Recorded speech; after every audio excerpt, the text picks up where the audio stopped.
শাপলা চক্করের গণহত্যার ঘটনা, তারা আমাদের হাজার হাজার আলেম ওলামা ভাইদেরকে উপর আক্রমণ করেছে এবং ভাইদেরকে হত্যা করেছে। কি করেন কে তিনি তো পালিয়ে গেছেন ঠিকই, তবে আমাদের সবাইকে এমন এক জীবন দিয়ে গেছে যে জীবন কখনো ভুলে যাবার নয়। তিনি পালিয়ে যাবার সময় আমাদের এমন এক জীবন দিয়ে গেছে সেই জুলাই মাসে আমাদের শত শত ভাইদের কেড়ে নিয়ে গেছে।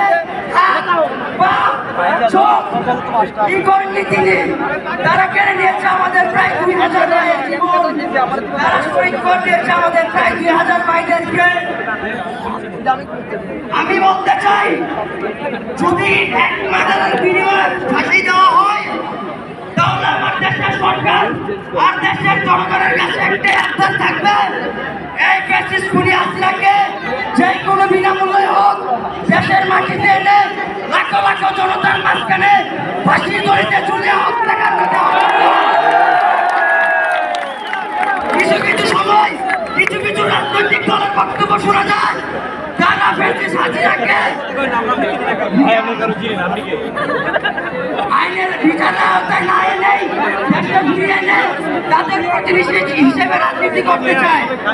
তাদের উদ্দেশ্যে বলতে চাই, যাইতে পারবেন না, লোক নেই, আপনারা জানেন না, দিতে চাইতে পারবেন না তো আপনি ভাই, এখানে দাঁড়াবেন। আপনারা তো ছিলেন ঘরের ভিতর, আমার দুজন লোকের ওয়াশরুমে গেছে তো ওনারা এখানে এখানে জায়গা রাখছে।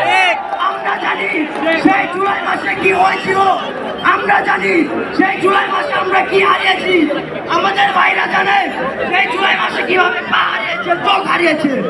আমাদের অনেকেই জানে সেই জুলাই মাসে তারা তাদের সন্তান ভাই বোন এবং তাদের ফ্যামিলিকে হারিয়েছে। সেই রাজনৈতিক দল উদ্দেশ্যে বলতে চাই, আপনারা যদি এই ফ্যাসিস্ট হাসিনাকে দেশে ফিরিয়ে আনতে চান এবং তার বিচারের আওতায় না এনে তার সাথে প্রতিনিধি হিসেবে রাজনীতি করতে চান, আমরা এই ফ্যাসিস্ট হাসিনার বিরুদ্ধে যেভাবে জুলাই মাসে আন্দোলন করে হাত হারিয়ে তাকে এই দেশ থেকে বিদায় দিয়েছিলাম, ঠিক সেই জুলাই মাসের মতো আবার রাজপথে নেমে যাব। এখনো জীবন আছে, আপনারা মনে করেন না আমরা মরে গেছি, এখনো আমরা বেঁচে আছি। আমাদের জীবন থাকা অবস্থায় আমরা এই ফ্যাসিস্ট হাসিনাকে আইনের আওতায় বিচার থেকে ছাড়বো। এখানে অনেক গুরুত্বপূর্ণ কথা বলবে, আমি আমার আগোচলো কথা বলে আপনাদের সময়টাকে নষ্ট করতে চাই না। ধন্যবাদ। ইনকিলাব জিন্দাবাদ।